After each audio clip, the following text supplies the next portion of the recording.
আসসালামু আলাইকুম, welcome to Salma's kitchen. আজকে আমি ফুলকপির যে পাতা, এই পাতা দিয়ে ভর্তা বানাবো। বাজারে অনেক সময় এই পাতা সহই কিন্তু ফুলকপি বিক্রি হয়, সেটা থেকেও পাতাগুলো দিয়ে ভর্তা তৈরি করা যায়। ফুলকপি পাতার ভর্তা কিন্তু খেতে অনেক মজা। সাধারণত আমরা বাজার থেকে কেনার সময় এই পাতাগুলো ফেলে দিয়ে তারপর কিনে নিয়ে আসি। এই পাতাগুলো দিয়ে কিন্তু খুব মজার ভর্তা তৈরি করা যায়। একদম ফ্রেশ একটা ফুলকপি আমি এনেছি, একদম ফ্রেশ ফুলকপি জমি থেকে আনা হয়েছে। এখন আমি পাতাগুলি প্রথমে আলাদা করে নিচ্ছি।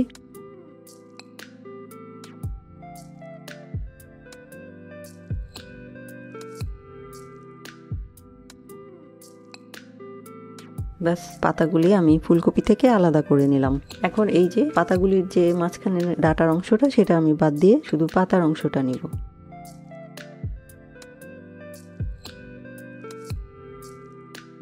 পাতাগুলি আলাদা করে নিয়েছি। একটা ফুলকপির ডাটা থেকে আমি পাতাগুলি আলাদা করে নিলাম। একইভাবে সবগুলাই আমি আলাদা করে নিচ্ছি। কাঁচি দিয়েও কিন্তু একই কাজটা করা যায়, তাহলে আরো তাড়াতাড়ি হবে।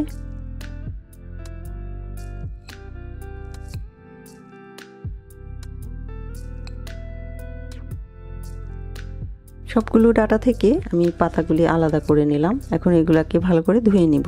ফুলকপির ডাটাগুলি ধুয়ে নিলাম ভালো করে, 4 বার পানি পাল্টিয়ে। এবার এগুলাকে কুচি করে নিব। একেবারে মিহি করে যে কুচি করতে হবে তা না, একটু মোটা মোটা করে কুচি করলেই হবে। জাস্ট এগুলাকে আমি সিদ্ধ করার জন্য একটু ছোট করে কেটে নিচ্ছি।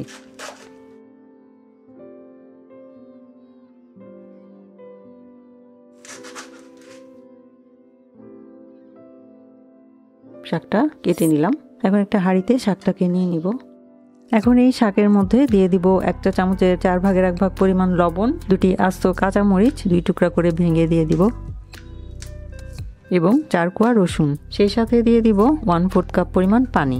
এবার ঢাকনা দিয়ে শাকটাকে ভালো করে সেদ্ধ করে নিব, একদম পুরোপুরিভাবে সেদ্ধ করে নিব। প্রায় 5 মিনিট পর ঢাকনা খুলছি।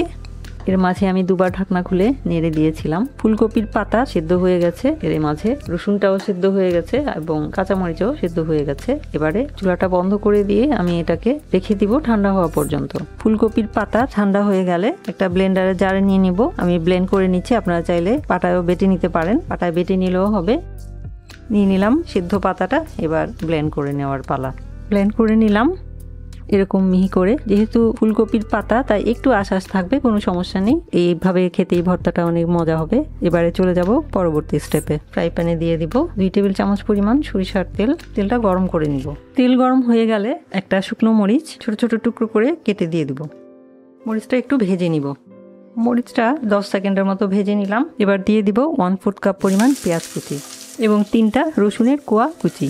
এবার পেঁয়াজ আর রসুনটাকে একটু ভেজে নিব, কাঁচা ভাবটা চলে যাওয়া পর্যন্ত ভেজে নিলাম। এবারে দিয়ে দিব ব্লেন্ড করে নেওয়া ফুলকপির পাতা। এখন ভাজতে থাকবো সবকিছু একসাথে মিলিয়ে 2-3 মিনিট ভেজে নিব। সবকিছু 3 মিনিটের মতো একসাথে মিলিয়ে ভেজে নিলাম। এ পর্যায়ে দিয়ে দিব একটা কুচি করা কাঁচামরিচ, 1/4 কাপ পরিমাণ ধনিয়া পাতা কুচি মিলিয়ে নিব। সবকিছু মিলিয়ে আর 1 থেকে 2 মিনিট ভেজে নিলেই আমার ভর্তাটা একদম হয়ে যাবে।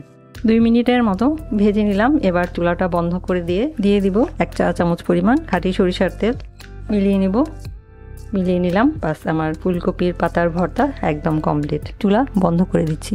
এবার পরিবেশনের পালা। তৈরি হয়ে গেল ফুলকপির পাতার খুবই মজার ভর্তার রেসিপি। ফুলকপির এই সিজনে আমরা কিন্তু ফুলকপির পাতাগুলো কেটে ফেলেই দেই। তো বাজার থেকে যখন কিনে আনি তখন যদি পাতা সহ কিনে আনি, এই পাতাটা দিয়েও কিন্তু খুবই মজার ভর্তা করে খাওয়া যায়। তো আশা করছি ফুলকপির এই সিজনে আপনারা ফুলকপির পাতার ভর্তার এই রেসিপিটা ট্রাই করে দেখবেন। আশা করছি ভালো লাগবে। ভিডিওটি দেখার জন্য এবং এতক্ষণ সাথে থাকার জন্য অসংখ্য ধন্যবাদ। সবাই খুব ভালো থাকবেন। আমার আর আমার পরিবারের জন্য দোয়া করবেন। আল্লাহ হাফেজ।